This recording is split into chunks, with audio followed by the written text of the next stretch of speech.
नई दिल्ली स्थित कांग्रेस मुख्यालय में सप्तगिरी उल्का और अरविंद दास ने प्रेस वार्ता कर कहा कि जगन्नाथ रथ यात्रा केवल त्योहार नहीं, हमारी संस्कृति की आत्मा है। हर साल लाखों श्रद्धालु इसमें भाग लेते हैं। उन्होंने बताया कि इस साल यात्रा के समय भगदड़ की वजह से यात्रा पहली बार बीच में रोक दी गई। वहीं कांग्रेस नेता ने सरकार से अपील की है कि आगे के कार्यक्रमों में सही व्यवस्था की जाए ताकि ऐसी घटनाएं ना हो।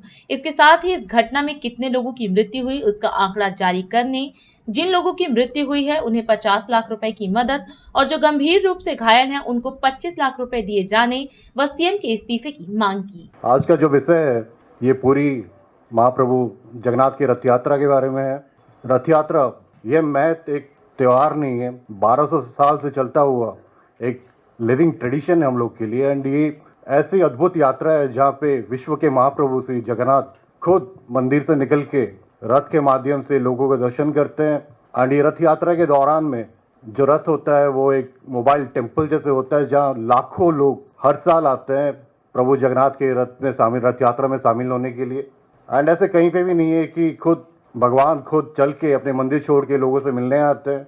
एंड ये परंपरा कई साल से चला हुआ है। एंड आपको ज्ञात होगा जब कोविड-19 का पैंडेमिक था उस वक्त भी रथ यात्रा कराया गया था जहाँ पे बहुत कंट्रोल वे में रथ यात्रा का पालन किया गया था पुरी में। एंड कभी ऐसे नहीं हुआ कि मेरे लिविंग मेमोरी में रथ यात्रा कभी विलंबित हुआ, क्या असुविधा हुआ, मिसमैनेज हुआ, इस टाइप का कुछ हमें तो कुछ याद नहीं आता कि ऐसे कोई घटना घटी है। मैं आपको इसके बारे में कुछ उल्लेख करना चाहता हूँ। जो इस साल का रथ यात्रा हुआ, बड़ी दुख की बात है, जो नंदीघोष रथ था वो एक पौंडी जाके ही रुक गई थी। शाम को 7:30 बजे तक 1 मीटर लेंथ जाके रुक गई थी। एंड पूरा रथ यात्रा का जो भी परंपरा है वो पूरा नहीं हो पाया।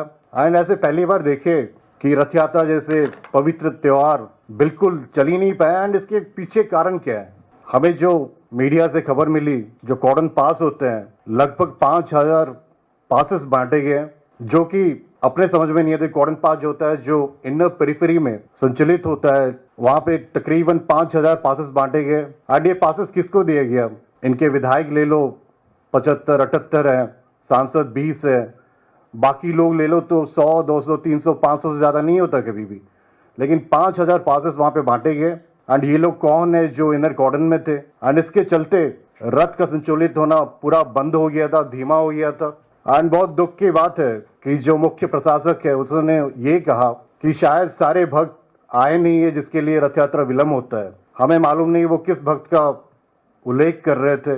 मुख्यमंत्री मोहन चरण मांझी जी और उनके सारे मंत्री, कानून मंत्री, डिप्टी सीएम यही बताए थे कि ये एक फ्लॉलेस एंड हिस्टोरिक रथ यात्रा होगा।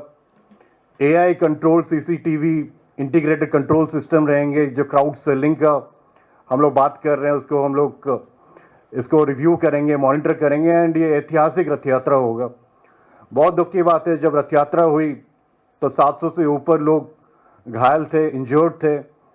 बाकी आप देखोगे जो 28 जून में सरदा वाली में 3 डिवोटी का जान गई, तकरीबन बाकी 9 डिवोटीज वो बहुत सीरियस रूप से वो घायल भी हुए हैं। हम चाहते हैं कि जो घटना घटी उसका एक फुल डिस्क्लोजर हो, एक्चुअल कितने मृत्यु हुए हैं, उनकी आइडेंटिटीज क्या है, ताकि एटलीस्ट जो पीड़ित परिवार हैं, जो बिरीव्ड फैमिलीज है, वो अपने परिवारजन को वो क्लेम कर पाए।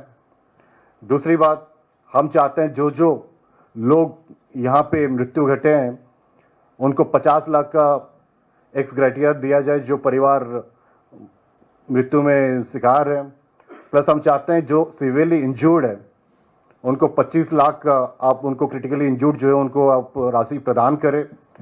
हमारा ये इस प्रेस वार्ता से मुख्य डिमांड ये है कि मुख्यमंत्री मोहन चरण मांझी जी अपना इस्तीफा तुरंत दे। और जो उनका डिप्टी सीएम और कानून मंत्री हैं, कानून मंत्री जो पृथ्वीराज हरिचंदन जी है, वो भी इमीडिएटली रिजाइन करे। एंड जो लोग इसमें शामिल है, जो भी व्यक्ति इसमें इन्वॉल्व है, इन सबको आप लोग जेल भेजो।